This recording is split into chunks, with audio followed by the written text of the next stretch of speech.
Okay, I'm back. Where I got cut off because my video was too long was when we were talking about active transport. So we're going to pick it up there, and then we're going to wrap up this video. Well, actually, we got a couple things to talk about, then we'll wrap it up. Okay. So we were talking about active transport. That's the movement of something across a membrane, like a cell membrane, a plasma membrane, using energy. And it doesn't require that you move from a higher concentration to a lesser concentration. In fact, a lot of times it's the opposite. You're moving something from a lesser concentration to a higher concentration because the body, the cell needs you to do that, and it requires energy to do it. Or maybe it's because it's a really big thing that needs to be moved and it takes energy to get it moved.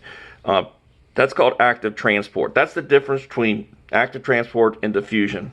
The third kind of movement is called osmosis, and that movement is the movement of water. So anytime water moves from one place to another place within a cell, we call that osmosis. If it's anything else other than water, then it's either diffusion or active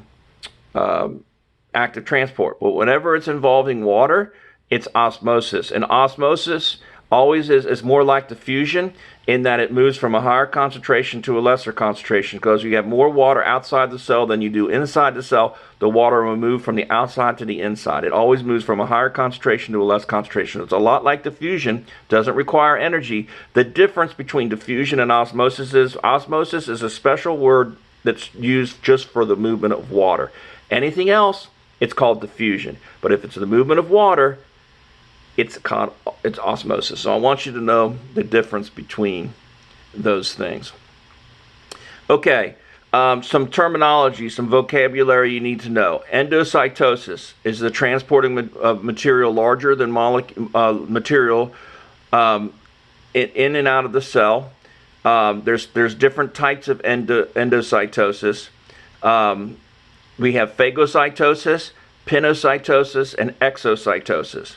So phagocytosis, phago means eating, okay, eating of solid material.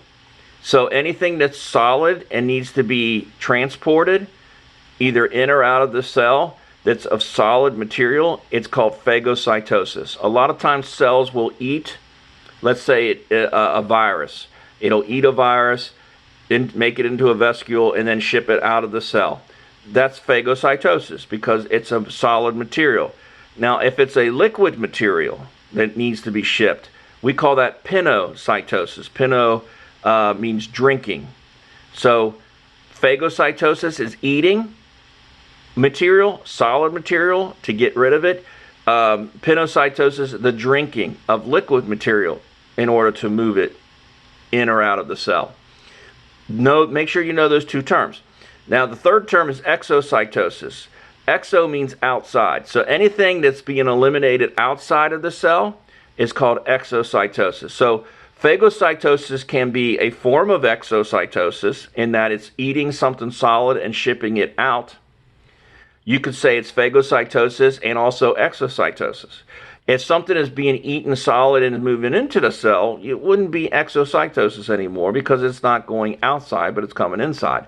So just know the terminology that phagocytosis is eating something solid, moving it in or out. Pinocytosis is drinking something that's liquid and moving it in or out. And anytime you want to move something out, we can call that exocytosis. Exo meaning outside of the cell. A lot of times it's waste material that the cell needs to get rid of. Okay, movement of a cell. A lot of our cells, animal cells, our cells, most of our cells actually do not have any kind of ability to move per se. They're subject to the other body parts acting upon them to move the entire cell itself. But there are cells that have something associated with them that allows them to actually move. And there's two kinds of movement, two kinds of things that can help the cell move, the whole cell. One is cilia. Cilia is little hair-like projections that are like this on the outside of the plasma membrane that can push along and make the cell move. Think of a paramecium. If you ever heard of a paramecium, microscopic organism, is a one-celled organism that has a bunch of cilia around it, and it moves around in the water. Another one kind of material that's used for movement is flagella. That's singular. Flagellum is plural. Flagella are used, unlike cilia, it's a single, long, whip-like tail. So it doesn't have like all kinds of hundreds of little hairs that are moving to move the cell, but it has one big giant tail whip that pushes the cell along. And a good example of that is found within the male gender of the human species. Sperm is a cell that males produce, and it has a flagellum, and that allows the sperm to move.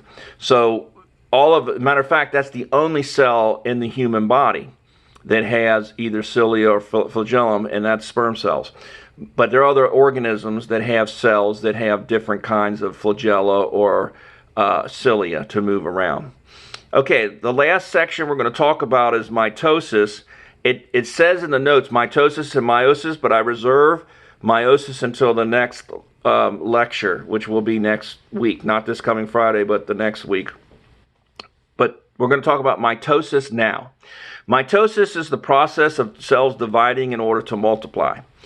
Our cells, if I took and I wiped my arm, and you may even see a couple flakes of skin cells flake off, the cells aren't permanent forever. They die, and they need to be replaced. Well, the body has a process to replace cells to keep us healthy, and it's called mitosis. This is just the division of a cell into two. So a parent cell, it's called, splits into two daughter cells. That's the way with the vocabulary we use. So a parent cell is dying, or maybe, it's about to die. It's no longer useful. It's a skin cell that's going to slough off. It needs to be reproduced into a couple new cells, so we can maintain ourselves.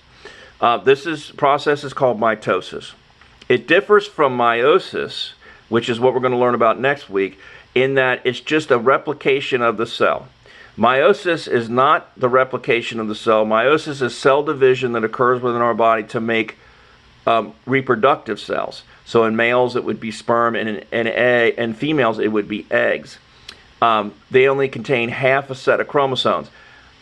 With mitosis, we're replicating a cell with a full set of chromosomes. It's not a reproductive process. It's about making new cells from dying cells. Not dead, but dying cells that need to be replaced. So it's a replication of the same exact cell in every way. It's a clone.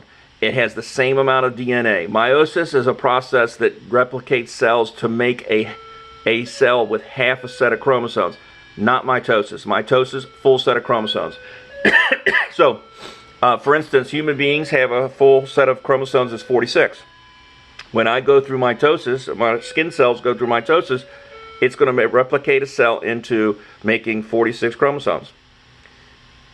If it was going through meiosis, it would only produce 23 chromosomes. Again, we'll learn that next week. So let's talk a little more about mitosis. Mitosis has 5 phases: interphase, prophase, metaphase, anaphase, and telophase. Those are the 5 phases of mitosis.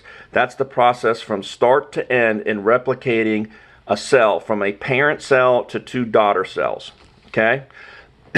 Let's talk about each one of the phases. Interphase, the first phase. It's the longest phase. If the phases were a 24-hour clock, interphase, the first phase, would be the longest. It would go 23 hours out of the 24. The rest of the phases would only accumulate to be about an hour long. 23 hours out of 24 would be interphase. So by far, the longest phase. Why is it the longest phase? It's preparing for cell division. In order to prepare for cell division, the DNA needs to be replicated.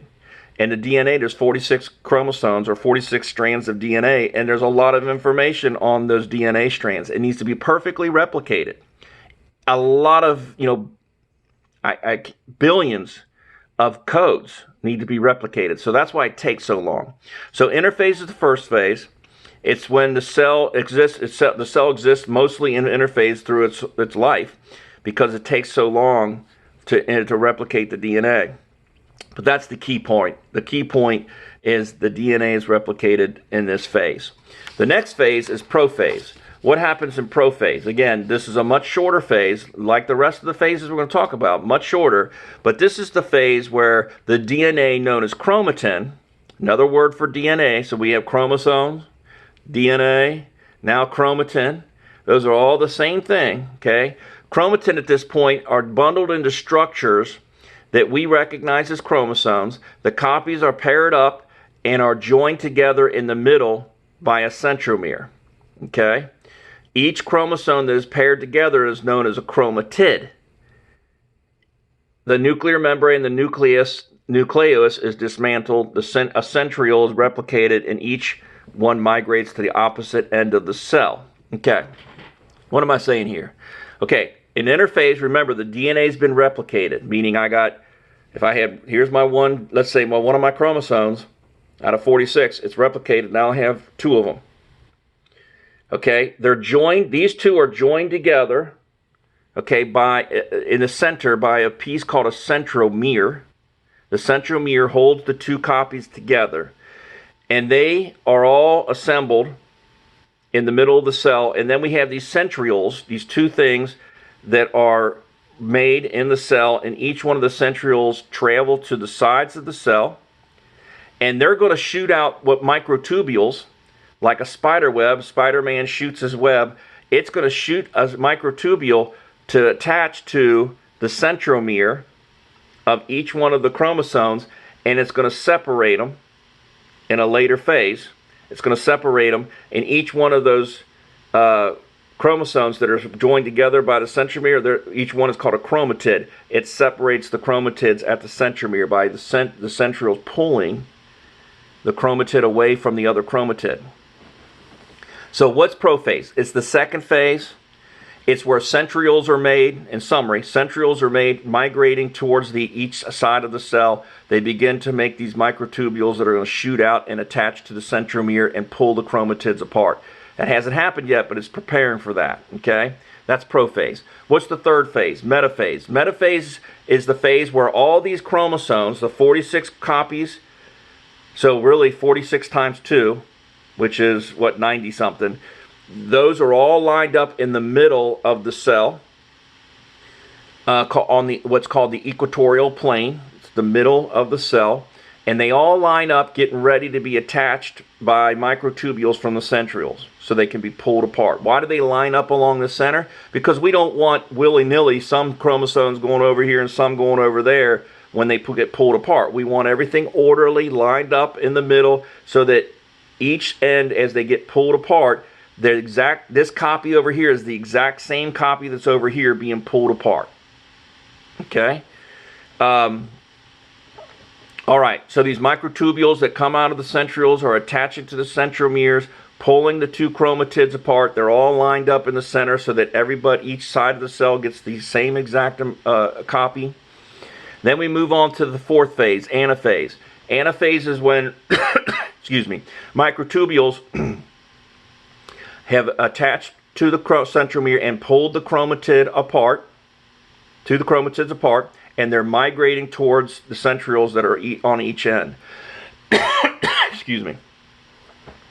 Meanwhile, the cells now begin to split. So as the chromatids are being pulled apart and going towards each end of the cell where the centrioles are, what happens in the center of the cell is we start to form what I call a little crack, and it starts to pinch off.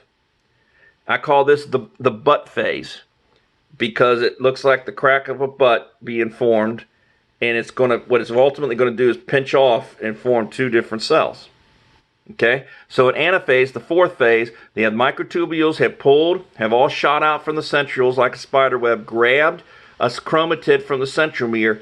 Each chromatid is then separated and pulled toward each end of the cell, and while they're being pulled apart, the cell starts to collapse in on itself, i.e. the butt phase, and it's going to pinch off and form 2 different cells. Okay, That's the last phase. Telophase is when this pinching is concluded and we have the separation of two cells from one. And each cell, now that's two, each one of them has the same exact copy of chromosomes. So the cell has been replicated from one into two, from one parent to two daughter cells, and each one of them has the same number of chromosomes, 46 and 46. The cell's been replicated. Now this parent cell can go get digest, phagocytosis, can be eaten up and gotten rid of out of the body as garbage because it's dead, dying cell. We have two new baby daughter cells that are ready to rock and roll. Okay, so those are the 5 phases of mitosis. Real quick review. Mitosis is nothing but the replication of a cell, meaning I'm going to replicate a cell that has 46 chromosomes from one parent cell into two daughter cells that are exactly the same as the parent cell. How do I do that? I have to go through 5 phases. The first one is interphase, the longest phase. It's where the DNA is replicated. In other words, it's copied. I go from 46 chromosomes to 90 something. Okay? And a prophase, the next phase. Centrioles are made. They migrate to the ends of the cells. They shoot out microtubules. Those microtubules will ultimately attach to the centromere, which is the middle part holding the two chromatids, the copies together. And eventually they're going to get pulled apart. That goes on to the metaphase. Everything lines up on the equatorial plane so that when the separation occurs, I don't have 47 over here and 45 over here. Everything lines up so I get 46 over here and 46 over there in the two cells. Then I go into anaphase, butt phase. The centrioles have got their microtubules out, attached, pulls the chromatids apart, and then the cell starts to pinch off to form two cells. And then finally, the telophase is when the pinching is done, and we have ended up with two different cells separated from the parent cell, one into two daughter cells, and each cell has the same copy of DNA or chromosomes, 46 and 46, exactly the same. That is mitosis. We'll look at meiosis, which is another kind of cell division. It's geared towards making sperm cells and egg cells. Mitosis occurs all over your body. Meiosis occurs only in your reproductive parts of your body. And we'll study that next time. Not this Friday when we review all this, but the next week when we introduce new material. So for your homework, I want you to study your notes. I want you to learn this vocabulary, know these definitions that we went over. I want you to know, for example, what's mitochondria? How's it shaped? What's it made of? What's its purpose? Where is it found? Know all this stuff, vocabulary that I talked about. So study your notes, study this video. You can, if you have the book, you can look at pictures. If you don't have the book, you can look on the internet at pictures. If you're a visual learner, that can help you. But you can use any kind of resources you have your hands on, the book or the internet, these notes, my video, all this put together to know the material. That's your homework. Okay. You can use there at the end of the chapter, if you have the book, you can go through that review where you can define things and explain things and identify things. Great. Some people, that doesn't help them. I want you to learn this material the best way that you know how, that you need to figure out what works for you. So everybody learns differently, and as part of this class is for you to figure out, how do you learn?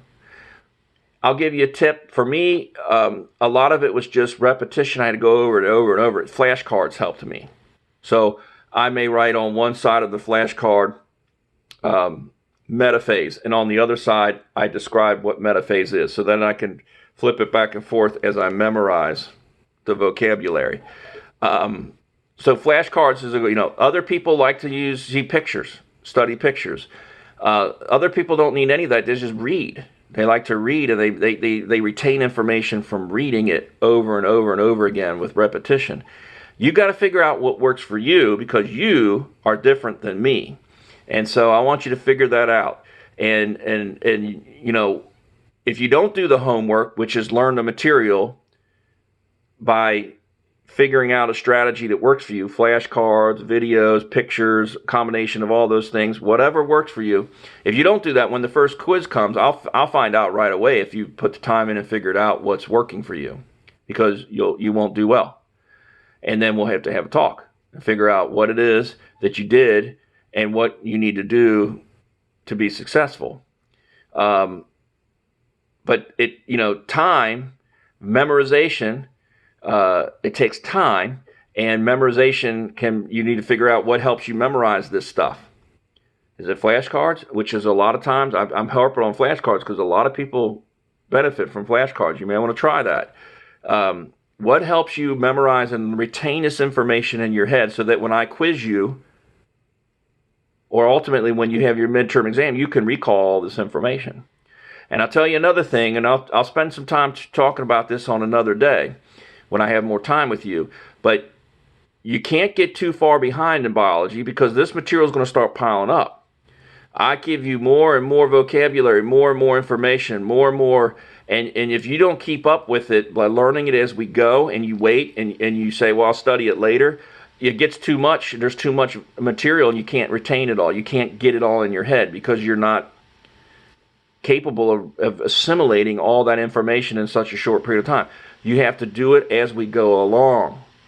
And then, believe it or not, it'll come back. You may study something today, and if you really know it and you study it and not talk about it or see it again for a month, but if I asked you, you would recall. Or you would give you a couple seconds and you would think about it, boom, it would come back in your head. Why? Because it's in there.